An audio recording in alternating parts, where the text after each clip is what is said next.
अस्सलाम वालेकुम। आज मैं आपको तीसरे चैप्टर का लास्ट लेक्चर दूंगा।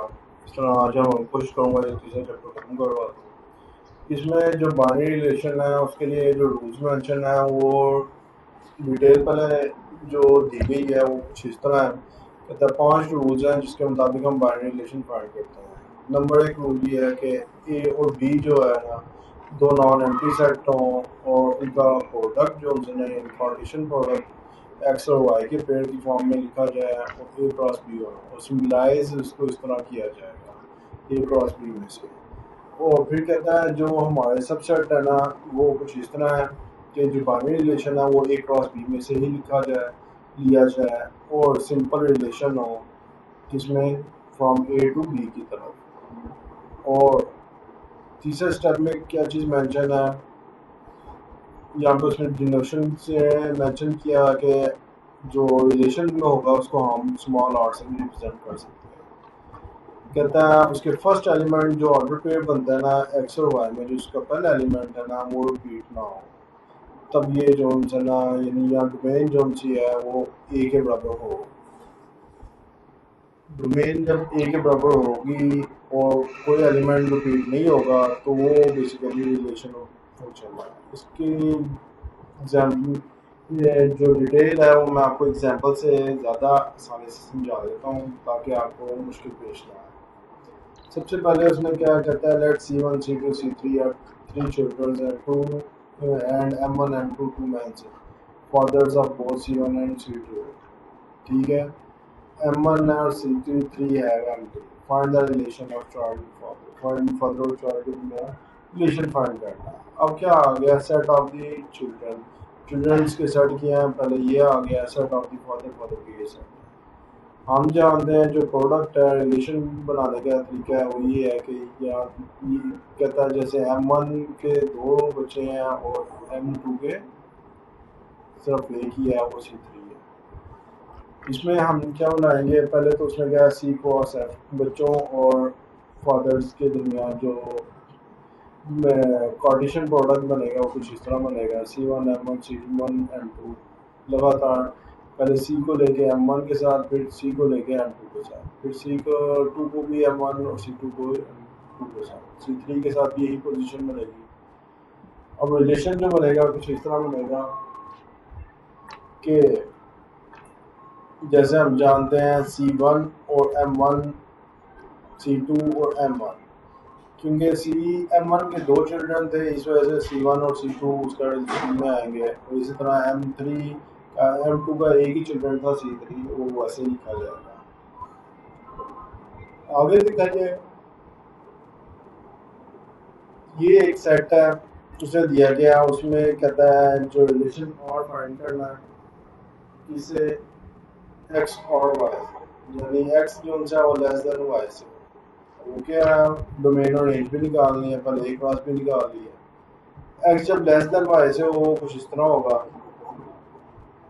इसमें वाई ग्रेटर देन होना चाहिए यानी 1 2 आएगा 1 3 आएगा और क्या आएगा 2 3 आएगा रिमेनिंग कुछ भी नहीं आएगा। अब डोमेन रेंज में हमेशा डोमेन में स्टार्टिंग वाले नंबर आते हैं और रेंज में एंडिंग वाले हैं। डोमेन में जो पहले नंबर है वो लिखती है 1 और 2 है और रेंज में जो पहले नंबर है वो भी लिख दिए हैं 2 और 3 है। इस तरह हमने सेपरेट कर दिया। Relation of order pair with the graphical method वो आगे एक्सप्लेनेशन कर रहा है कहता है ग्राफिकल मेथड से कैसे हम एक्सप्लेन करते हैं ये उसने यहाँ पे रिप्रेजेंट किया। फंक्शन जब आगे फंक्शन की बारी कि जो हमने रिलेशन फाइंड किया है कि उसका फंक्शन कैसे हम फाइंड करें वो बताने का तरीका है। फंक्शन बहुत से होते हैं जैसे हमने एक एफ रिलेशन लिया है वो कहाँ से लिया जाए ए क्रॉस बी में से होना चाहिए ए टू बी होना चाहिए।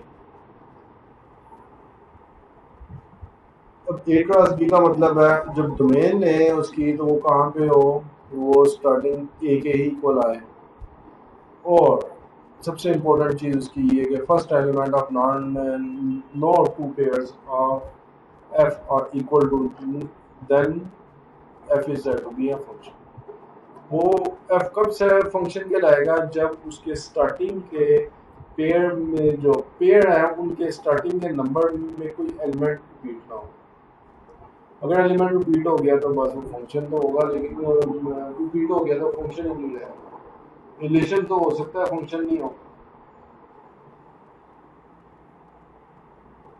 आगे देखिए हमारा कुछ हिसाब इस तरह है, ये उसने एग्जांपल मेंशन की है, कहता है ए और बी लिया है। अब उसने फंक्शन निकालना है एफ से ए टू बी।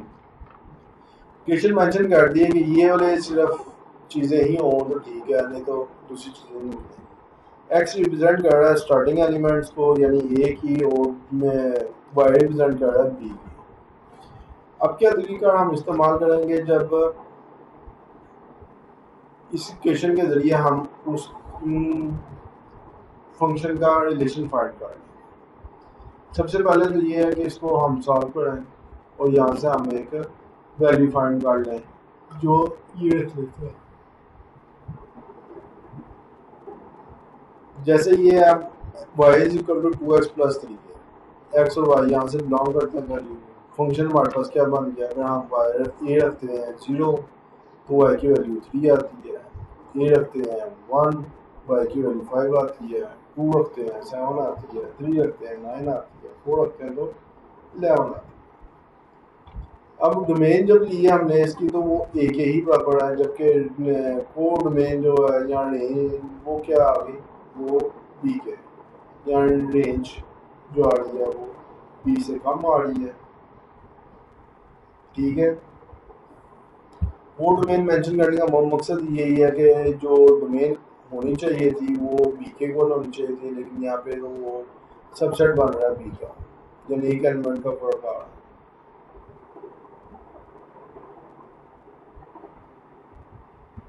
एक चीज़ और बड़ी इंपॉर्टेंट है कि यहाँ पे कोई भी एलिमेंट रिपीट नहीं होगा स्टार्टिंग का, इस वजह से ये फंक्शन तो है। अब आगे देखते हैं फंक्शन की टाइप कौन सी है। इनटू फंक्शन के लिए हमारे पास सिंपल एग्जांपल देता हूँ कि उस ए के एलिमेंट कम हो और बी के एलिमेंट ज़्यादा हो और सिंगल फॉर्म में बने हो और बी नॉट इक्वल रेंज जो सी है वो नॉट इक्वल टू बी होनी चाहिए। तो नॉट इक्वल टू बी होगी तो इनटू फंक्शन होगा, यानी ए फंक्शन इनटू फंक्शन कहलाएगा। सो रिलेशन फंक्शन इनटू फंक्शन कहलाएगा। ये उसने एक और एग्जांपल दिया है। वन फंक्शन क्या होता है, कहता है तो फंक्शन, लेकिन वो क्या सिंपल सीधी सीधी लाइनें लगी हैं, यानी कोई चीज़ ये नहीं हो रही कि वन का फंक्शन सीधा ए के साथ है, सॉरी रिलेशन, और टू का बी के साथ। और इनटू फंक्शन में क्या होता है, ये वन फंक्शन है लेकिन है इनटू फंक्शन या इंजेक्टिव फंक्शन भी कहा जाता है इसको। ये बंदा तो बी की रेंज यानी रेंज ऑफ रैशनल नंबर लिया जाए वो हमारे पास बी के इक्वल नहीं है, इस वजह से इनटू है लेकिन इंजेक्टिव फंक्शन सीधा। ये ऑन तो बनेगा क्योंकि इसमें बी की वैल्यू कम है, इस वजह से C1 C2 C3 दोनों के दोनों M1 और M2 से रिलेशन पैदा करें।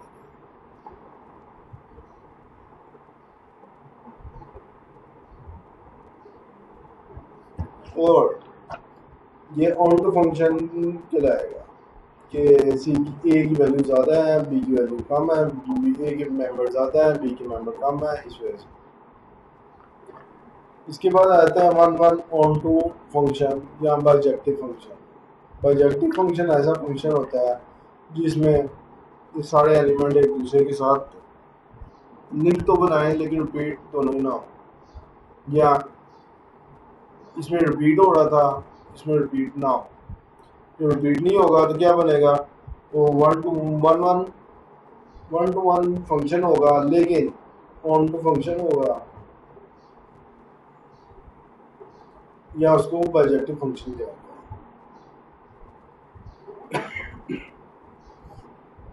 इसके बाद आती है लीनियर क्वाड्रेटिक इक्वेशन। ये बहुत सिंपल क्वेश्चन है, इनको हल करना बहुत आसान है। कहता है एफ एक्स दे दिया है, जी एफ एक्स दे दिया और फाइंड करने को क्या दे रहा है, वन की वैल्यू उठाई इसमें पुट कर दी और उसको हल कर दिया। जब हम वन की वैल्यू पुट कर देंगे तो कुछ इस तरह बन जाएगी कि जहाँ जहाँ एक्स है वहाँ पे वन की वैल्यू पुट कर दो और आंसर आ जाएगा। इसी तरह एफ में -3 पुट करें वैल्यू तो उसका -7 आता है और बकाया वैल्यूज भी इसी तरह पुट की जाए। उसके बाद नेक्स्ट क्वेश्चन उसने दिया है A X plus B is equal to 3 plus B ने 3। इसमें कहता है वैल्यू पुट कर दो किस चीज़ की, F1 की और F5 की।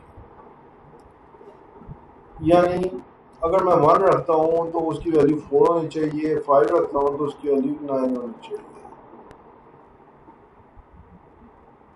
इसके बाद आगे देखें तो हमने सिंपल वैल्यू पुट की और हमारे पास एक इक्वेशन आ गई ये। जब दूसरी वैल्यू पुट की तो दूसरी की इक्वेशन आ गई ये होती। ये चीज़ उसने दो दी हुई थी वैल्यू F1 और F5।